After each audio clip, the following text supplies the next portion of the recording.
അന്തരിച്ച മുൻ മുഖ്യമന്ത്രി ഉമ്മൻചാണ്ടിയുടെ കല്ലറയിൽ LDFന്റെ വികസന മുന്നേറ്റ ജാഥയുടെ പോസ്റ്റർ.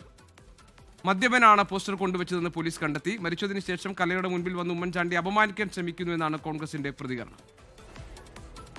ഉമ്മൻചാണ്ടി മരിച്ചതിന് ശേഷവും എന്തിനാ അദ്ദേഹത്തിൻ്റെ കല്ലറയുടെ മുമ്പിൽ വന്ന് അദ്ദേഹത്തെ അപമാനിക്കാൻ ശ്രമിച്ചത്? അദ്ദേഹത്തെ വേട്ടയാടാമായിരുന്നോ? അത് ശരിയല്ല എന്ന് അതിൻ്റെ ഉത്തരവാദിത്തപ്പെട്ട ആളുകൾ പരസ്യമായി പറയണ്ടേ? ആ കാര്യങ്ങൾ എന്തുകൊണ്ടുണ്ടായി എന്നുള്ളത് പറയണ്ടേ?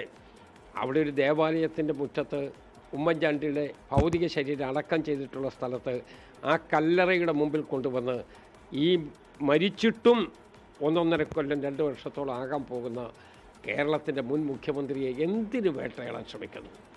എന്തിനു വേട്ടയാടുന്നു? അത് ശരിയല്ല. സംഭവത്തിൽ ജോസ് കെ മാണി MP ഖേദം പ്രകടിപ്പിക്കണമെന്ന് DCC പ്രസിഡന്റ് നാട്ടകം സുരേഷ് ആവശ്യപ്പെട്ടു. ഫ്ലക്സ് കല്ലറയിൽ വെച്ച ആൾക്ക് പിന്നിൽ ആരെങ്കിലും ഉണ്ടെങ്കിൽ അത് UDF ആയിരിക്കുമെന്ന് CPM കോട്ടയം ജില്ലാ സെക്രട്ടറി TR രഘുനാഥ് പറഞ്ഞു. ഇത് വളരെ പകൽ പോലെ വ്യക്തമാണ്. മാനസിക വിഭ്രാന്തിയുള്ള അഖിൽ എന്ന് പറയുന്ന ഒരു ആളാണ് ഈ കല്ലറയിൽ പോസ്റ്റർ വെച്ചത്. അത് അയാളെ അന്നേരം തന്നെ പിടികൂടുകയും ചെയ്തു അവിടെ കുറേ ആളുകൾ. പക്ഷെ അവരാരും പോലീസ് പരാതിപ്പെട്ടില്ല. ഇതൊരു രാഷ്ട്രീയ വിവാദമാക്കുന്നതിന് വേണ്ടിയാണ് കോൺഗ്രസും UDFും ബോധപൂർവം ശ്രമിച്ചത് എന്നത് ഇപ്പോൾ വളരെ വ്യക്തമാവുകയാണ്. DCCയുടെ പ്രസിഡന്റും തിരുവഞ്ചൂർ രാധാകൃഷ്ണൻ MLAയും ഇത് LDF ചെയ്തതാണ്, CPM ചെയ്തതാണ് എന്ന പ്രചരണമാണ് നടത്തിക്കൊണ്ടിരിക്കുന്നത്. ടോബി ജോൺസൺ ഞങ്ങളുടെ പ്രതിനിധിയുണ്ട് വിവരങ്ങളുമായി. ടോബി, ഇത് ബോധപൂർവം ഒരു രാഷ്ട്രീയ വിവാദമാക്കി മാറ്റുകയാണോ? കാരണം ഇതൊരു മദ്യപൻ കൊണ്ടുവച്ചതാണ്, മാനസിക അസ്വാസ്ഥ്യമുള്ള ആളാണ് എന്നൊക്കെ പറയുന്നു. പോലീസ് അത് സ്ഥിരീകരിച്ചിട്ടുണ്ടെങ്കിൽ പിന്നീട് ഈ വിവാദം അനാവശ്യമാണോ? എങ്ങനെയാണ് നേതാക്കൾ, രണ്ട് മുന്നണിയിലെ നേതാക്കൾ ഈ വിഷയത്തോട് പ്രതികരിക്കുന്നത്?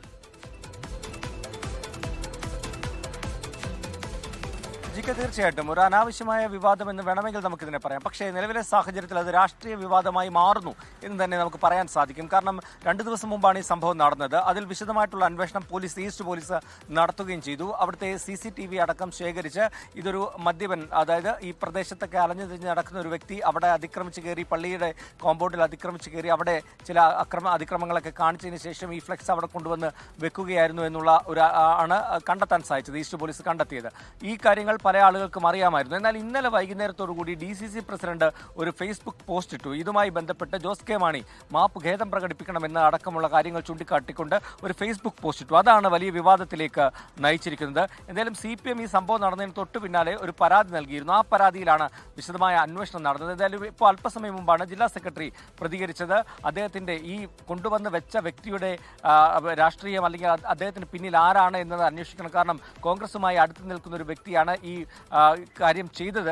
അതുകൊണ്ട് തന്നെ അത് അന്വേഷിക്കണമെന്നൊരു ആരോപണം തന്നെയാണ് CPM മുന്നോട്ട് വെക്കുന്നത്. ഒപ്പം തന്നെ പുതുപ്പള്ളി ലോക്കൽ സെക്രട്ടറി നമ്മളോട് അല്പസമയം രാവിലെ സംസാരിച്ചപ്പോൾ അദ്ദേഹവും പറഞ്ഞത് അത് തന്നെയാണ്. ഇതിന് പിന്നിൽ രാഷ്ട്രീയമുണ്ട് എന്ന് തന്നെയാണ് അവർ പറയുന്നത്. കാരണം മുൻപ് ഉമ്മൻചാണ്ടിയുടെ വീട്ടിലേക്ക് കല്ലെറിഞ്ഞതിന് പിന്നിൽ DYFIക്കാരാണെന്ന് പറഞ്ഞതിന് സമാനമായ രീതിയിൽ തന്നെയാണ് ഈ ആരോപണവും ഈ വിവാദവും ഉന്നയിക്കുന്നത് എന്നാണ് CPM കേന്ദ്രങ്ങളിൽ നിന്നും അവർ മുന്നോട്ട് വെക്കുന്നത്. എന്നാൽ ഉമ്മൻചാണ്ടിയെ വെറുതെ വിടണം, മരിച്ചതിന് ശേഷവും ഇങ്ങനെ വേട്ടയാടുന്നത് ശരിയല്ല എന്നൊരു കാര്യം തിരുവഞ്ചൂർ രാധാകൃഷ്ണനും UDF നേതാക്കളും മുന്നോട്ട് വെക്കുന്നു. അങ്ങനെ ഇതൊരു രാഷ്ട്രീയ പോരിലേക്ക്, വിവാദത്തിലേക്ക് ഇത് മാറുന്നു എന്നുള്ള കാര്യത്തിൽ യാതൊരു സംശയവുമില്ല.